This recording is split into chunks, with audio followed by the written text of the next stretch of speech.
Bueno, buenos días a todos.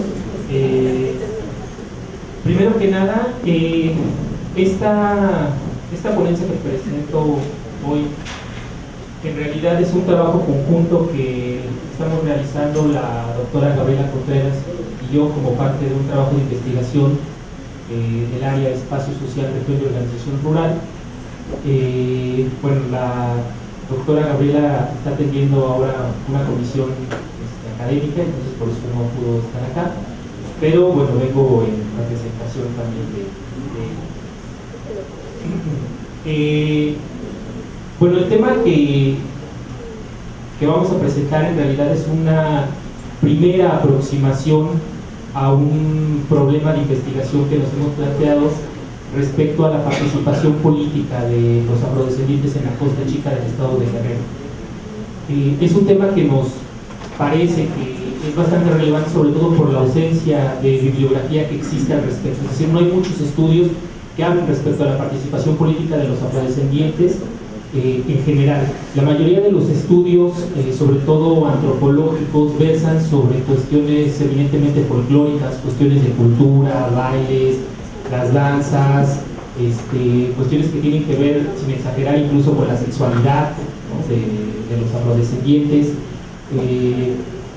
Fiestas como, para el caso de la Costa Chica, como la fiesta del Niñito de la Cueva, que es una fiesta donde confluye toda la región, ¿no?, para festejar parte del ciclo agrícola, la fiesta de San Nicolás Tolentino, que es muy importante, la del Señor Santiago, y sobre todo la que se aproxima, que es la del 1 y 2 de noviembre, donde salen los diablos a las calles a bailar, y que es de las más representativas de la región, porque precisamente es esta danza, la danza de los diablos, la que históricamente ha representado a toda la región, y que bueno, que además comparte rasgos con otras poblaciones afrodescendientes de América Latina, ¿no? O sea, hemos encontrado danzas de diablos en Ecuador, en Colombia, en Venezuela, donde existen también poblaciones afrodescendientes. Bueno, no preparamos un PowerPoint, pero supongo que la mayoría ubica perfectamente el estado de Guerrero. La porción territorial que estamos tratando de investigar es la que comprende lo que se conoce como la Costa Chica. La Costa Chica empieza justo donde termina Acapulco, en el municipio de San Marcos, y en la parte proporcional que corresponde al estado de Guerrero termina en el municipio de Coajinicuilapa. Pero no obstante, la Costa Chica se extiende más allá. La Costa Chica llega incluso a Oaxaca, en lo que se conoce como Pinotepa Nacional, que son los límites de Huatulco, Puerto Escondido, que también son muy conocidos, ¿no? Antes de llegar a Chacagua, estas playas que son muy visitadas por los estudiantes, ¿no? Justamente Playa Ventura, que es una de las playas tradicionales para la visita de los jóvenes, ¿no?, sobre todo de los mochileros, se encuentra también en esta región. La Costa Chica es una región que no solo está habitada en su mayoría por población afrodescendiente, sino que además existe también varios pueblos originarios, indígenas particularmente, que habitan esta región. Históricamente, la región de la Costa Chica fue habitada inicialmente por yopes y por amuzgos, que una vez que se expandió lo que se conocía como el imperio de Tututepec, ¿no?, de los mixtecos, los obligaron a subir tierra arriba y a buscar zonas de refugio, ¿no?, ante la expansión mixteca. Una vez con la llegada de los españoles, los mixtecos son los que se repliegan hacia las partes altas, y con la llegada de los españoles justamente se da la llegada de los afrodescendientes, ¿no? Es muy particular el caso de esta región porque aquí no llegan como esclavos, es decir, llegan como trabajadores, sobre todo como capataces. Es decir, cuentan muchas historias respecto a que, dada la corpulencia y el aspecto físico de la población afrodescendiente, pues en realidad lo utilizaban para ser capataces, y bueno, y por su aspecto pues intimidaban a los indígenas, ¿no?, que habitaban la zona. Entonces los contrataban, ¿no?, los tenían ahí para poder controlar a los pueblos indígenas, sobre todo en la siembra de ajonjolí, algodón y caña que se dio en la región. Entonces, la región de la Costa Chica es una región plural, es una región muy rica, sobre todo en cuestiones culturales, porque además de los pueblos amuzgos que todavía existen y que es un sector muy pequeño y que están concentrados particularmente en el municipio de Xochislahuaca, ¿no? Y algunos en San Pedro Amuzgo ya, pero del lado de Oaxaca, existe también una fuerte presencia tlapaneca que habita en la región de la costa, pero también en la montaña del estado de Guerrero, una fuerte presencia mixteca que está en la Costa Chica, que se encuentra en la montaña, que está en la región Costa Chica, bueno, se conoce como Costa Chica, pero también en el estado de Oaxaca. Al mismo tiempo hay una población fuerte de nahuas que habitan en la región, pero además hay otros grupos como los grupos pastores, que son una mezcla, es decir, son esta gente que históricamente se ha dedicado al pastoreo y que está trashumando en la región y que han inclusive creado una lengua propia, ¿no? De una mezcla de infinidades de lenguas regionales. Además de eso, por supuesto, pues está un grupo importante de mestizos que están concentrados sobre todo en municipios como Comitepec, ¿no? De donde inclusive es el actual gobernador y donde han ejercido también un poder caciquil muy fuerte, ¿no? Desde hace muchos años.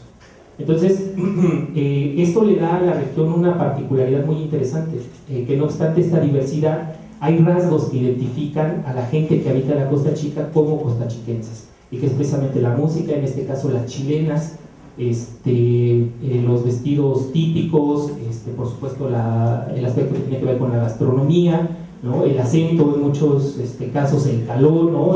La forma de hablar precisamente de los costeños, que es muy particular. La referencia más clara es precisamente el comediante que sale en la televisión, El Costeño, que emplea todo el calor regional de la Costa Chica y que pues, es evidentemente un personaje sumamente reconocido en la región, ¿no? Que sale vestido como si fuera acapulqueño con short y trae unas iguanas colgadas, ¿no? Es Benito Castro, ¿no? ¿Es la cabina de Ambrosia? No, es un comediante más reciente que eso. No veo la tele. Sí, pero bueno, eso es parte de la memoria histórica. Evidentemente hablar de afrodescendencia implica llevar la investigación también a un tema que ha sido muy relevante en la construcción del continente americano, que es el esclavismo. Hablar del esclavismo también refiere a hablar del cimarronaje, refiere a hablar de palenques, ¿no? Refiere a hablar también de otros procesos que se han dado a lo largo del continente y que han sido muy importantes. Por ejemplo, las primeras, de todo el rastreo que hemos tratado de hacer, que les repito, es una primera aproximación, las primeras referencias que hemos encontrado de afrodescendientes o de africanos en ese entonces propiamente en el continente son las hechas por Bernal Díaz del Castillo, que refieren precisamente que en el grupo de soldados que acompañaba a Hernán Cortés venía un negro con él.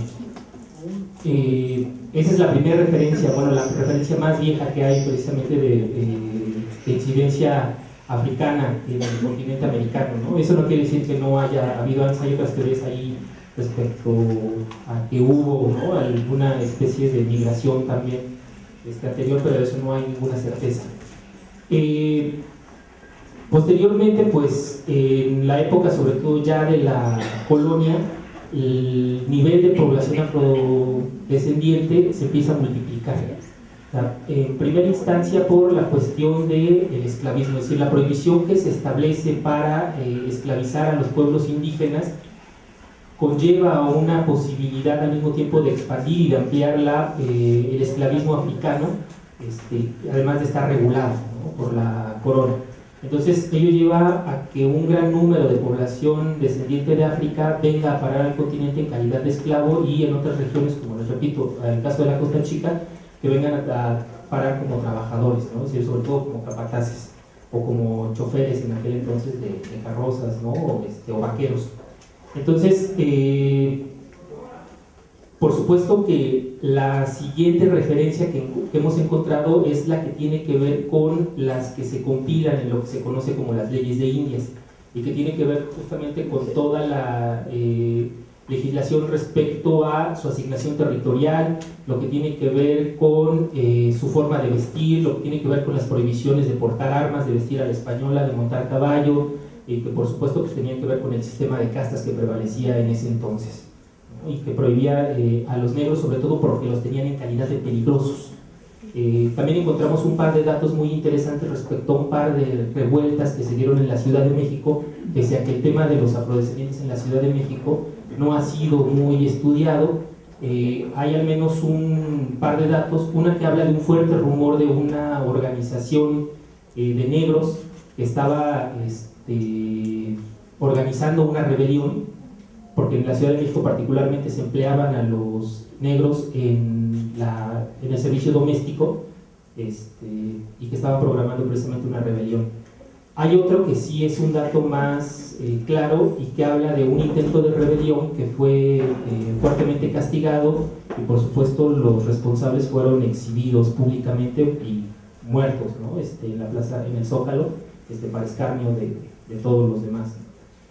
Son, digamos, los datos que hemos encontrado al respecto, al menos en el México colonial, respecto a la existencia de pueblos, bueno, de población afrodescendiente.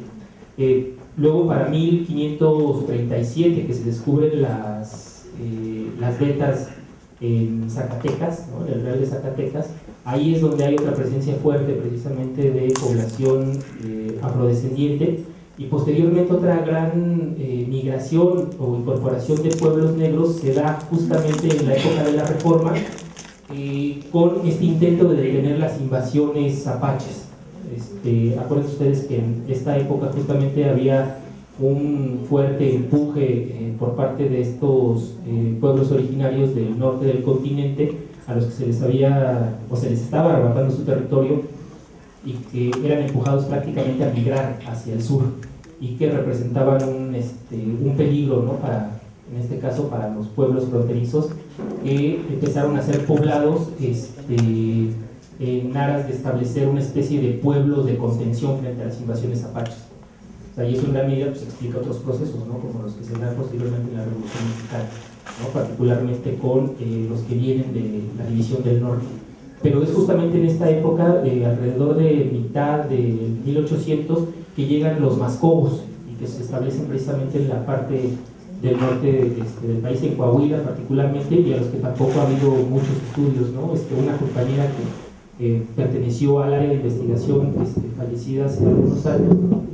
Lamentablemente, estaba haciendo precisamente una investigación al respecto, ¿no? Ante esta especie, digamos, de vacío que hay, ¿no? O sea, a pesar de vivir en Coahuila, pues no se apellidaban Moreira, ¿no? Ninguno de ellos, y pues no hay no ha habido mucha atención, no hay investigación sobre el caso. Entonces, esa es, digamos, otra de los referentes que encontramos. Por supuesto, el más conocido es el caso de Yanga, en Veracruz, que es, digamos, inclusive el arquetipo, ¿no? del pueblo palenque en Veracruz, del descendiente de un rey de una tribu africana, ¿no? Según cuenta la historia, que libera a su pueblo, ¿no? Que establece uno de los primeros pueblos libres de negros. Entonces, bueno, esa también es otra historia bastante conocida, ¿no?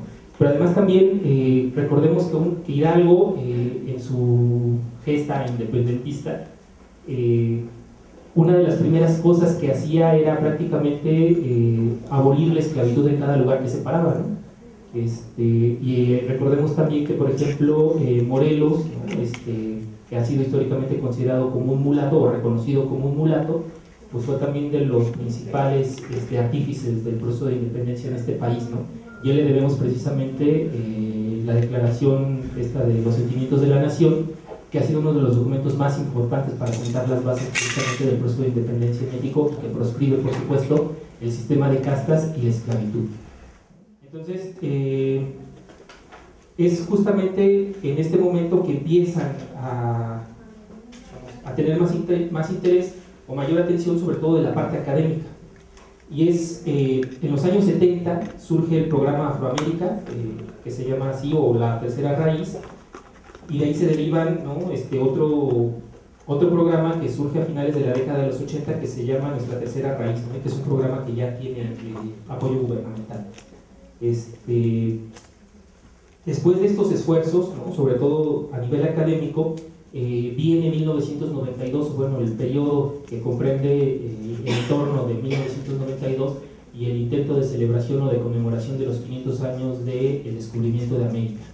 En ese entonces surge una campaña continental que se llama 500 años de resistencia indígena, negra y popular, que lo que trata precisamente es de hacer una especie de contrapropuesta al intento de celebración oficial de los 500 años del descubrimiento, ¿no? Es cuando justamente se desata toda esta discusión respecto a si es descubrimiento, si es encubrimiento, si es invención, ¿no? Que digamos ha arrojado tanta bibliografía. Entonces justamente es en esta época que para el caso de México empiezan inclusive a hacerse presentes y a hacerse visibles esta población afrodescendiente. En el caso de Guerrero, que es lo que nos interesa, la expresión de esta campaña continental 500 años de resistencia se da a través del Consejo Guerrerense 500 años de resistencia indígena, negra y popular. Y es precisamente ahí donde llegan los pueblos afrodescendientes, en ese entonces todavía considerados a sí mismos como negros, y que empiezan a hacer presencia, ¿no? en esta región y sobre todo en la participación política. A partir de ahí se deriva toda una discusión que sigue hasta la fecha respecto a qué es lo que, o cuál sería la forma de autodefinirse, ¿no? En esta idea precisamente de la autoadscripción, ya que por ejemplo para el caso de México no existen indicadores para medir a la población afrodescendiente. Sí, se estima, o hay estimaciones que hablan que alrededor del 3% del total de la población nacional es afrodescendiente, pero no existen indicadores claros, ¿no? Es decir, INEGI no cuenta con indicadores que arrojen datos respecto a la afrodescendencia como sí lo hay respecto a la población indígena. Entonces eso es muy difícil. Hasta la fecha ha habido un par de esfuerzos por querer construir estos indicadores, pero sin mucha efectividad. Es decir, particularmente en Guerrero, esta particularidad que les comentaba respecto a cómo llegaron muchos de estos pobladores descendientes de África, que llegaron como capataces, ¿no? Y no propiamente como esclavos, implica que además, sobre todo Coajinicuilapa se convirtió en una región de refugio. Es decir, ahí llegaron muchos cimarrones y muchos negros que se habían escapado, ¿no?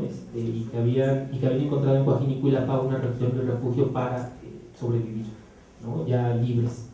Entonces eso implicó que pues en Coajinicuilapa y en la Costa Chica posteriormente llegara un grupo muy amplio de descendientes africanos de diferentes culturas.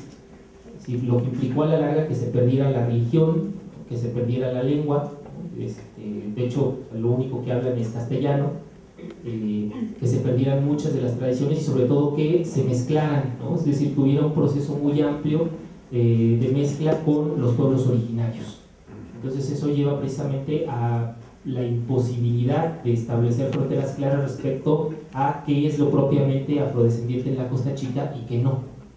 Incluso recientemente hubo un congreso en algunos etnomusicólogos afirmaban que justamente muchos de los instrumentos y algunas inclusive de las formas de tocar la música y las chilenas tenían fuertes reminiscencias de algunas culturas africanas, ¿no?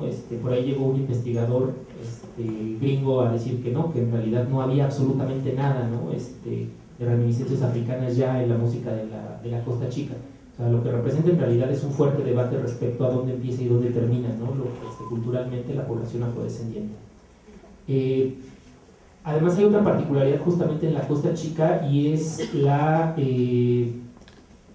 llegada de los Miller y la existencia de la hacienda de los Miller, que es muy reconocida ahí en la Costa Chica, particularmente en Coajinicuilapa, y que bueno, justamente fue la que dio trabajo a toda esta población y en torno a la cual se aglutinó la mayor parte de esta población afrodescendiente en la Costa Chica. Posteriormente, con la llegada de la Revolución Mexicana y particularmente de las permanentes invasiones zapatistas, la hacienda de los Miller desaparece, por ahí de 1912. Desaparece la hacienda de los Miller y con ella la población que se empleaba en la hacienda y que estaba en torno a ella desaparece. Es decir, desaparece en el sentido de que se dispersan, se van prácticamente a las poblaciones aledañas, y ahí empieza una de las mezclas más fuertes culturalmente hablando. Es decir, es ahí donde justamente comienzan a mezclarse con mixtecos, con tlapanecos, con amuzgos. Hasta hace poco pudimos platicar con uno de los personajes, ¿no?, ahora fallecido, pero de las familias más viejas de Coajinicuilapa, que todavía podía relatar qué familias se habían ido a qué comunidad y con quiénes se habían mezclado, ¿no? Y me lo podía decir prácticamente por apellidos, cosa que pues, evidentemente era muy interesante. Y se da una cuestión, digamos, de mezcla muy interesante, sobre todo en cuestiones culturales. Después de 20 años se refunda nuevamente Coajinicuilapa, pero ya con esta característica de la mezcla previa. Ya para ir cerrando. Entonces, el debate está prácticamente en esta cuestión ha transitado, mejor dicho, de ser negros, ¿no?, pero además de no tener un reconocimiento institucional, es decir, al no haber indicadores, al no estar reconocidos constitucionalmente, por supuesto que tampoco son sujetos de apoyos, ¿no?, como grupos vulnerables, como el caso de los pueblos originarios. Entonces un poco lo que se está buscando también es eso. Guerrero, como ustedes saben, comparte con Oaxaca y con Chiapas los primeros 3 lugares en índices de pobreza, y de hecho Guerrero ocupa el segundo lugar de niveles de pobreza a nivel nacional, y en Guerrero pues se encuentran los municipios más pobres o los considerados más pobres inclusive de América Latina. Eso pues implica que también hay una necesidad muy fuerte de apoyos o de búsqueda de apoyos gubernamentales por parte de estas poblaciones que se han reconocido históricamente como mexicanos, pero como mexicanos negros. Entonces es a partir justamente de 1992 que empieza una fuerte discusión respecto al tema del reconocimiento, ¿no?, que me parece que es un tema fundamental, sobre todo, o que será un tema fundamental en esta investigación, el tema del reconocimiento, porque ha transitado precisamente de la negritud, ¿no?, como dice el título de la ponencia, a la afromexicanidad, es decir, pasando por la afrodescendencia. Ha habido toda una discusión muy interesante respecto a no reconocerse como negros como tal, porque negros implica, además de una connotación peyorativa, implica justamente una reminiscencia del orden colonial. Tampoco reconocerse como afroamericanos, porque eso implica una especie de paralelismo con los procesos estadounidenses, ¿no?, de los que ellos evidentemente se desmarcan, ¿no?, en muchos sentidos, sino de empezar a reconocerse como afromexicanos, es decir, reconocer esta raíz, si ustedes quieren, hasta fenotípica, en los rasgos, hasta reconocer también su pertenencia a una nación como México, pero con la particularidad precisamente cultural que les asigna el pertenecer territorialmente a la Costa Chica. Y ha habido, por supuesto, también otros intentos, por ejemplo, el surgimiento de la asociación o de algunas asociaciones como México Negro ACE, sobre todo orientadas desde lo religioso, que ha puesto el énfasis en recuperar precisamente el estatuto de pueblos negros para un reposicionamiento. Entonces la discusión está ahí. Hasta ahorita se ha logrado que de menos se hayan hecho algunos intentos de consulta para generar indicadores. Se ha logrado también la creación de una subsecretaría de asuntos afromexicanos a cargo de la Secretaría de Asuntos Indígenas, comandadas, dirigidas por uno de los principales líderes del movimiento afromexicano en la Costa Chica, y bueno, la discusión está todavía ahí, ¿no? Entonces, bueno, les agradezco.